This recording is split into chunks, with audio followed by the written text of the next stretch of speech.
Royal rules: can the crown skip a generation? Would Prince Charles abdicate?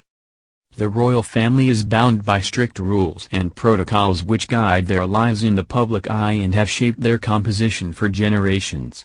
Can the crown skip generations, and would Prince Charles abdicate? Royal family rules have shaped the Queen and her brood for generations, determining both their place in relation to the rest of the UK and each other.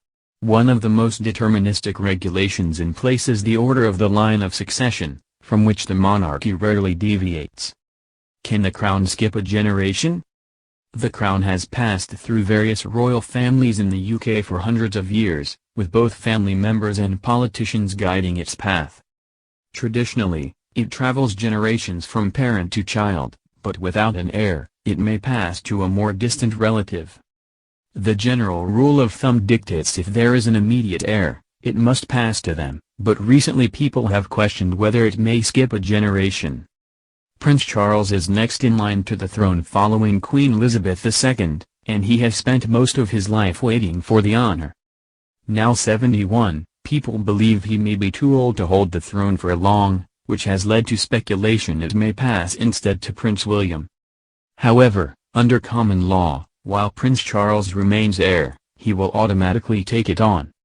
According to University College London's Constitution Unit, the crown would immediately pass to him on the Queen's death.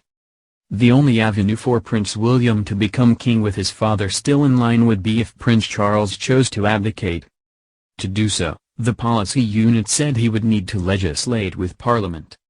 When his great-uncle King Edward VIII abdicated in 1936, he did so with the Declaration of Abdication Act. Parliament is primarily responsible for reading and passing these acts, as the monarch cannot regulate it unilaterally. The Constitution Unit added the prince would not likely choose to abdicate, following the intentions of his mother. However, they conceded it would be natural if he chose to invite Parliament to give Prince William the throne. They said, for the Queen, abdication is said to be unthinkable, for two reasons. The first is the bad example of Edward VIII. His abdication brought the Queen's father onto the throne, unexpectedly and most reluctantly. The second is her declaration on her 21st birthday that she would serve for her whole life whether it be long or short. She is also said to regard her oath at her coronation as imposing a sacred duty to reign as long as she shall live.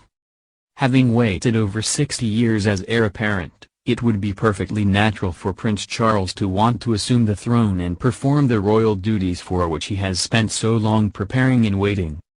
But it would be equally natural if, after reigning for a few years as an increasingly elderly monarch, he chose to invite Parliament to hand on the throne to Prince William.